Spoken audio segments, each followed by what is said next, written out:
തുടർഭരണം ലക്ഷ്യമിട്ട് മുന്നോട്ടു കുതിച്ച LDFന് പിന്നിൽ നിന്നേറ്റ വലിയ തിരിച്ചടിയാണ് ശബരിമല സ്വർണ്ണക്കൊള്ളക്കേസ്. ശബരിമല എന്നത് കേരളത്തിന്റെ ഹൈന്ദവരുടേത് മാത്രമല്ല, അതിനുമപ്പുറം ആഗോള മലയാളികളുടെ തന്നെ തീർത്ഥാടന കേന്ദ്രമായി ഉയർന്നു നിൽക്കുന്ന ഇടമാണ് ശബരിമല. ആ ശബരിമലയിലെ അയ്യപ്പന്റെ സ്വർണം സർക്കാർ നിയോഗിച്ച പ്രതിനിധികൾ അടിച്ചുമാറ്റി എന്ന് പറയുന്നതിനുമപ്പുറം വലിയ കൊള്ളയൊന്നും കേരള ചരിത്രം കണ്ടിട്ടില്ല. കേരളത്തിൽ 70% വരുന്ന ഹിന്ദുമത വിശ്വാസികളെ ഒറ്റക്കെട്ടായി സർക്കാരിനെതിരെ തിരിക്കാൻ പോന്ന ശക്തി ഈ വിവാദത്തിനുണ്ട്. തദ്ദേശ തെരഞ്ഞെടുപ്പിനും നിയമസഭാ തെരഞ്ഞെടുപ്പിനും കേരളം സാക്ഷിയാകുവാൻ തയ്യാറെടുക്കുന്നതിനിടയിലാണ് ഈ വിവാദം കത്തിക്കയറുന്നത്. ഇതിനിടയിൽ ഈ വിവാദം എപ്പോഴേക്ക് ശക്തമായി വീശിയടിക്കുന്നുണ്ടോ അപ്പോഴെല്ലാം കൃത്യമായി CPM രാഹുൽ മാങ്കൂട്ടത്തിൽ വിഷയം ഉയർത്തിക്കൊണ്ടുവന്നിട്ടുണ്ട്.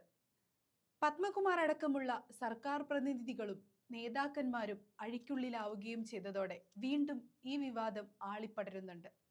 CPM നേതാക്കൾ അഴിക്കുള്ളിലായതോടെ ലൈംഗികാരോപണ വിഷയത്തിൽ രാഹുലിനെ അറസ്റ്റ് ചെയ്യാനുള്ള നീക്കം ഇപ്പോൾ CPM ഇടപെട്ട് നടക്കുന്നുണ്ട്. രാഹുലിനെതിരെ ആരോപണമുയർത്തിയ പെൺകുട്ടിയെ കൊണ്ട് പരാതി സമർപ്പിക്കാനുള്ള വഴികൾ CPM തേടിക്കഴിഞ്ഞു.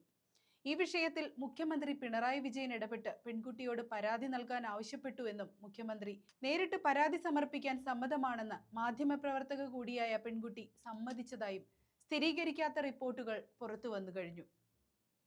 ഒരു വനിതാ IPS ഉദ്യോഗസ്ഥ 3 തവണ നേരത്തെ ഇതേ ആവശ്യം ഉന്നയിച്ച് പെൺകുട്ടിയെ കണ്ടതാണ്.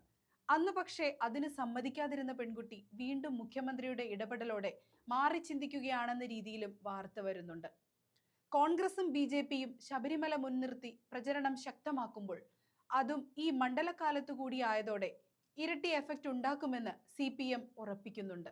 ക്ഷേമ പദ്ധതികൾ ചർച്ചയാകാതിരിക്കാൻ പ്രത്യേക ശ്രദ്ധയും ഇരു പാർട്ടികളിൽ നിന്നുണ്ടായതോടെയാണ് മറ്റു തന്ത്രങ്ങളിലേക്ക് CPM ചുവടുവെക്കുന്നത്. രാഹുൽ മാങ്കൂട്ടത്തിലിന് എതിരായ ലൈംഗികാരോപണം CPMന് നല്ലൊരു ആയുധമാണ് എന്ന കാര്യത്തിൽ തർക്കമില്ല. പ്രത്യേകിച്ചും പെൺകുട്ടിയെ അബോർഷന് നിർബന്ധിക്കുന്നതും കൊല്ലുമെന്നുള്ള ഭീഷണിയുമെല്ലാം തൻ്റേതല്ലെന്ന് രാഹുൽ ഇതുവരെ പറഞ്ഞിട്ടുമില്ല. അതുകൊണ്ട് തന്നെ ഈ വിഷയത്തിൽ ആരോപണങ്ങൾ എന്തും പുറത്തു വരുന്നത് കോൺഗ്രസിനെ പ്രതിരോധത്തിലാക്കുമെന്ന് ഉറപ്പാണ്. സസ്പെൻഷനിലാണെങ്കിലും പാലക്കാട്ടെ കോൺഗ്രസിന്റെ തദ്ദേശ തിരഞ്ഞെടുപ്പ് പ്രവർത്തനങ്ങളിൽ മാങ്കൂട്ടത്തിൽ സജീവമാണ്. പാർട്ടിയിലേക്ക് ഒരു റീഎൻട്രി തന്നെയാണ് രാഹുലും ശ്രമിക്കുന്നത്.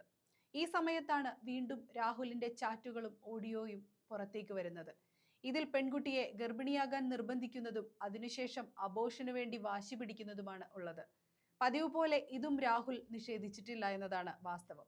തെരഞ്ഞെടുപ്പ് അടുത്ത സമയത്തെ ഈ നീക്കങ്ങളെല്ലാം കൃത്യമായി ആസൂത്രണം ചെയ്ത് നടപ്പാക്കുന്നതാണ് എന്ന അഭിപ്രായവും ഉയർന്നു കഴിഞ്ഞിട്ടുണ്ട്.